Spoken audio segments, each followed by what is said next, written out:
Dan tanda jahilnya itu reda daripada nafsu, padahal melebihkan bagi dunia. Itu tanda orang yang jahil, iaitulah dia reda daripadanya, iaitu reda daripada nafsu.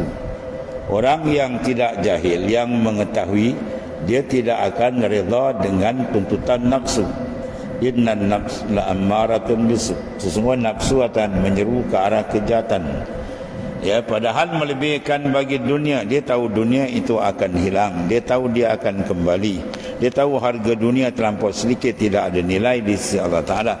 Sedangkan akhirat begitu besar, ya, disediakan Ta'ala. Maka dia lebihkan benda yang tidak ada nilai, dia berhadap pada benda yang tidak ada berharga, atau menandakan dia telah tersesat jalannya. Ya, dia mengambil benda yang nak ditinggalkan benda yang nak dibawa. Dan nak dibawa ialah amal soleh untuk bekalan dia.